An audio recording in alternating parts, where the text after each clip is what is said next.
Hello, Miramar. I'm Commissioner Alexandra P. Davis, and welcome to Commission Corner. For those of you joining me for the first time, this is an opportunity for me to connect with you, the residents, keeping you informed about what's going on throughout the community. As always, I can be reached by phone, email, or social media, which can be seen on the screen below. I'm so excited to let you know that in celebration of Black History Month and Reggae Month in the month of February, I will be hosting the 3rd Annual Reggae Icon Awards. This is on February 24th, and I'll be recognizing reggae icons making an impact globally. The awardees are the legendary band Inner Circle, well-known radio broadcaster Clinton Lindsay, and the late great, the Honorable Robert Nestor Marley, who will be the recipient of the Jamaica 60th Legacy Award. Receiving the Marcus Garvey Award is former Broward County Commissioner Dale V.C. Hollis for his tireless effort and work in the community. Today we have Mr. Clinton Lindsay joining us on the couch. Mr. Lindsay, hi. Welcome to Commission Corner. Thanks for having me. So, how about telling our listeners how you got started in broadcasting? Oh my goodness. It's a long story, but I'll try my best to cut it as short as possible. I started out in Jamaica. I was born in Jamaica. And as a child, I used to listen to the great personalities at the time. And I came to America at age 17 and went to high school for a short time. Then I went into college, and that's where I started, 1976. Wasn't the summer, it was the fall of 1976. And first month at New York Institute of Technology, I registered with the radio station. And within a month, I was given a lot of responsibilities, because I took it real seriously. And this is something I always wanted to do. And I spent 4 years on the radio station there, and then after graduation, I got picked up by WHBI, and I stayed with WHBI for another 12 years. And during those years, I adopted different roles in becoming a promoter, becoming a booking agent, a journalist, of course. I got my training in college, and started doing the top 30 chart in New York, the first of its kind, and also the first Reggae Awards. Nice. We call it at the time the Tamika Reggae Awards. Why Tamika? My daughter. Ah! I saw that name in 1975. It was Tamiko Jones, was a singer. And I fell in love with that name, but I thought instead of ending the name with an O, the A would be, a female name, Angela, and so on.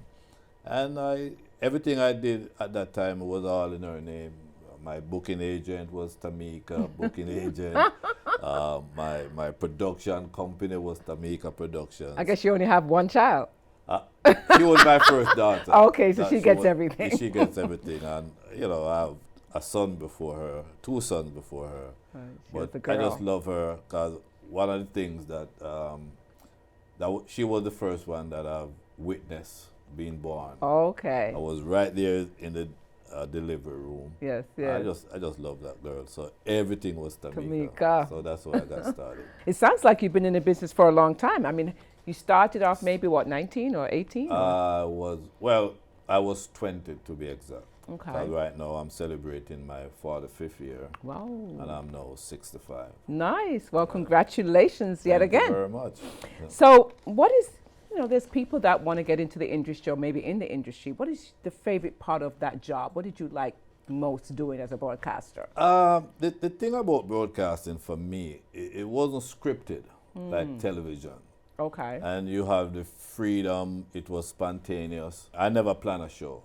Wow. I just walk into the studio and I could just pick up. I would play one song, and then that song will generate interest into something else. The only time I would plan, if there's an issue out in the community that I want to talk about, then I would call then I'll research, and then I'll talk about that. Okay. But in terms of the music, I like the freedom that That it is gives there you. for it, yes. So, speaking of broadcasting, I know a lot of times you interview guest artists. Yes. Who's been your most memorable? Whoa. Maybe you have a few? Oh gosh. I just yesterday I had an interview. I really call them conversations. Okay. Because most of these guys now are people that have come through my hands or come through my gate of some sort, some way. I call it conversation. But if I should think about, I would say Marcia Griffiths. It's a very good Very subject because she's full of knowledge. Right, right. I enjoy talking to Bob Andy, Freddie I love McGregor. Bob Andy. Early B Okay. was a very good someone to talk to. I love talking to Marcia Griffiths anytime she's available. Around? You learn so much from her. Wow. For me, the all of the artists, Nadine Sutherland is also another one that. She's pretty young. Yeah. Oh well, she's young in But age. she started very young. Yes, So yeah, yes. she has a lot of knowledge. Yeah, and I love that because to me, people look. My listeners always call me to ask questions about the business. When did this song come out? Okay. Or who were some of the people in the group? So I always have to know these things. Right. So when they call, I can furnish them with that information. Excellent, excellent. So you're still on radio today, apparently. Yes, Where I can am. people listen to your program, or what shows are you on? What Right station? now, living in South Florida, my programs are picked up in the tri-state area. Cool. Because I have a home studio that I broadcast from. And people around the world can listen to it at clintonlindsay.com. Very, very good. And you go to the website and a lot of information, the charts, South Florida charts and the New York charts are available there. What times do you come on? Is it every day? or- Every day, Monday to Friday from 12 noon until 3 p.m. Okay, so you're going to have to go there soon. Hey, today is my day off. When I got the call that that I Okay. was asked to come down, Interview. of course, you know. Absolutely. I mean, there's so much knowledge that you have that I'm sure people, again, aspiring broadcasters in the music business would love to, pick your brain. Yeah, you I'm know? sure, I'm sure. And to have such a legend and an icon in our midst, we're very grateful. And I'm very grateful, and I really appreciate, the fact that you have chosen me to be one of the recipients Absolutely. for this award, And I noticed, I was telling my wife earlier that since I started celebrating my 45th year in the industry, I noticed that a lot of people who didn't know of the work that I did in the past are coming. Not really, you see me here now, but you wouldn't get me here 10 years ago because I'm not a public person. My work is done behind The scenes. stage, behind the scene, behind the mic. Times have changed. With all the social media. Yeah, with social media, so I'm stepping up now and I'm coming forward. But a lot of people seeing me now Right. just know the voice. Wow. You're Clinton Lindsay. But I'm not. I don't MC shows. Okay. All my productions, I will import the MCs or use local, Artists. radio people. Yeah. But I never like the spotlight. Well, you're on the spotlight now because you're on Commission Yes. Corner. Yes. And yes. Mr. Lindsay, we certainly thank you for joining us. I mean, just yesterday I was speaking to Humble Lion from WZPP, and he had such great things to say about you I and that you appreciate it. trained him and that, all your good work. So we certainly appreciate you, and hopefully you can come back again. But we look forward to seeing you Yes. on Thursday the 24th at the Reggae Icon Awards right here in the city of Miramar at our banquet halls. Thank you very much. And again, thanks for the recognition. Absolutely. Really, really appreciate it. You're welcome. Take care.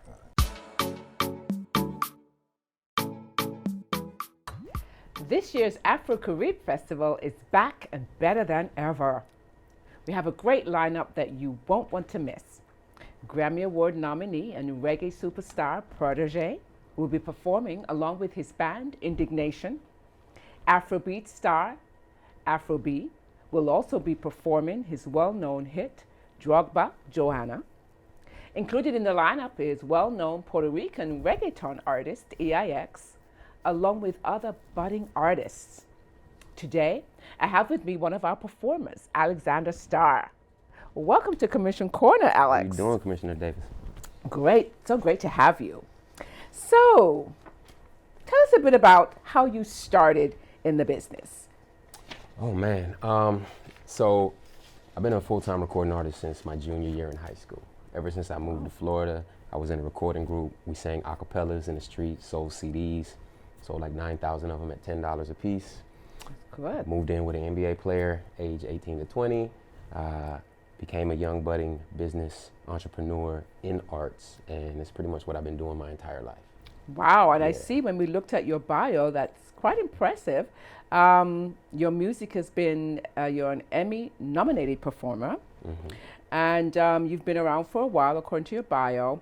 But what I did notice is that you're African-American and Russian. Yeah. Tell us a bit about that. So I'm biracial, multiracial. My dad is African-American. My mom is an Ashkenazi Jew with Russian lineage. And my wife is Jamaican Chinese. Ooh, So- what a combination. Any kids yet? Yeah, so we have two kids. I have a 10-and-a-half-year-old Zion and a 1-year-old Nova.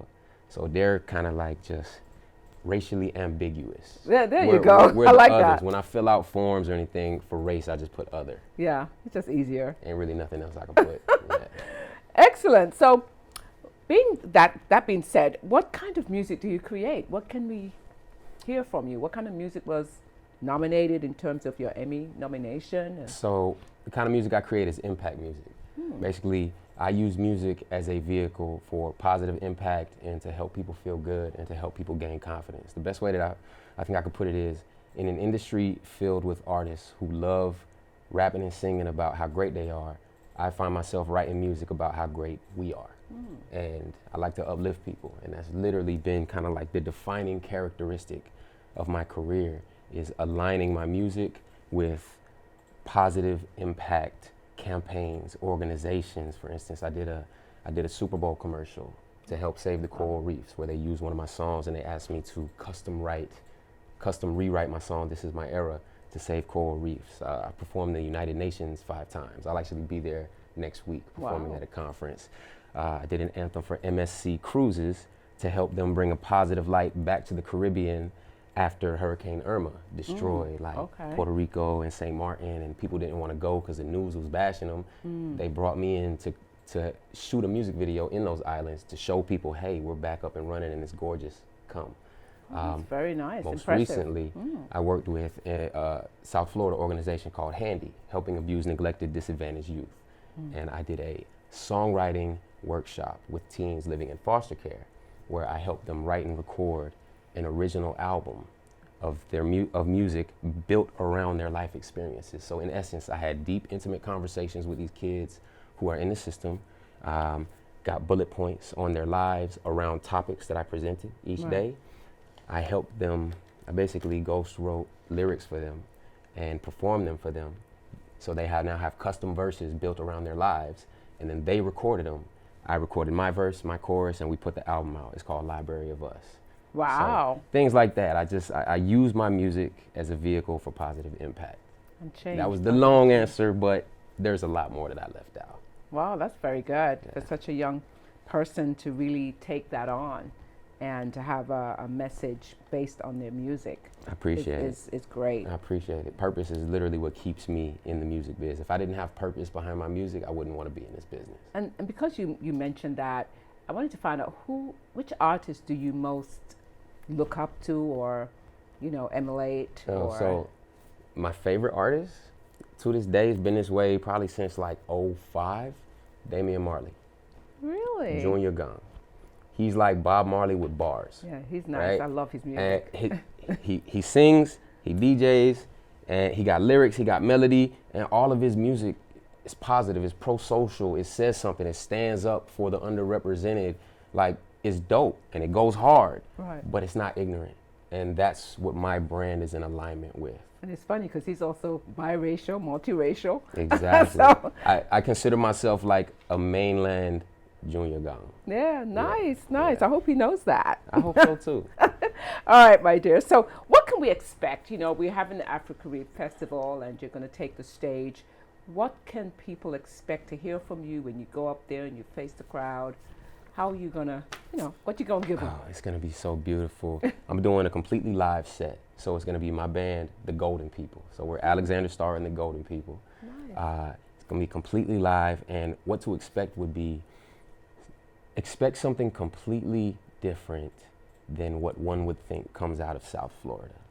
When the world thinks of South Florida, they think Miami, and there's like this box that they like to put us in. And the beautiful thing about the music scene on South Florida is we're so diverse and we're so gifted. There's so many gifted artists and musicians and performers that the world doesn't yet know exist. There's a sound and like a subculture bubbling up that I belong to and many of my friends belong to and my musicians belong to, and it's very special. And Really? when we get on this stage, my goal is to amplify our presence so that South Florida knows that we're here and that the rest of the world knows that we're here. This is what we do. So just expect excitement, expect something, a really live, dope set, and expect stereotypes to be broken. All right, so you're going to, what's that you know? Live, what's that? Yeah, if you want me to bust got it to you, something? you know what? I should have prepared. What should I do? Glenn Black, what should I do? That's good vibes. No. You know what? No, not without the band. Okay. You started this segment. You said we're back and we're better than ever. Yeah. I got a song called Better Than Ever that my band and I will be performing. Okay. And it goes like this. Imagine the band's here. I'm back on the scene and I'm better than ever. I'm better than ever. Oh yeah, yeah, yeah. Oh yeah, yeah, yeah. Hey, I got a brand new mindset. Working overtime, I can't recline yet. I was at the bus stop, now I'm flying jet. If it's purpose out there, I'ma find it. Hey, every day I gotta hold my own. My life is like a construction zone. Every now and then I gotta move my cones. I just pray that I can finish this before I'm gone. They wanna tap my phone. They wanna wire my line. Gee, look, I'm sorry if I had to have my celly number changed like 4 or 5 times. Hey, but you still know how to reach me. I'm a conqueror, Vini Vidi Vici. Mama said I better get up out of these streets. Might look lost, but I'm following my instincts. I'm back on the scene and I'm better than ever. I'm better than ever. Oh yeah, yeah, yeah. Oh yeah, yeah, yeah. I'm back on the scene and I'm better than ever. I'm better than ever. Oh yeah, yeah, yeah. I was hearing guitar chords in my head and like, yeah. Well, that's good. Without the music, and Oh, you're man. doing that well, we can't wait for what you have in store for us on Afro-Caribbean. That was the coffee shop version. All right. The version at the show is just it's through the Gonna roof. blow our mind away. Through the roof. Thank you for having me. Oh, by the way. no I problem. appreciate Can the I call you platform. Alex? You call me whatever you like, man. All right, Alex Yeah. the Starr. Yes, ma'am. All right. Well, thank you so much for coming on Appreciate Commission you. Corner, Alex, and we're looking forward to definitely see you on the 26th of February at Afro-Caribbean. Absolutely. And I'll be promoting it a lot on my Instagram and my Facebook and whatever else. Mr. Alexander Starr at MR Alexander Starr. I'm Yay. so easy to find. Google me, baby. Thank you so much. Great having you. So there you have it, folks. Grab your tickets now. It's a show you don't want to miss. Afro-Caribbean tickets will start at $15 and are available now. You can go to AfroCaribFest.MiramarFL.gov or you can call 954-602-3178 for more information. See you there. And as always, remember, putting you first keeps us first.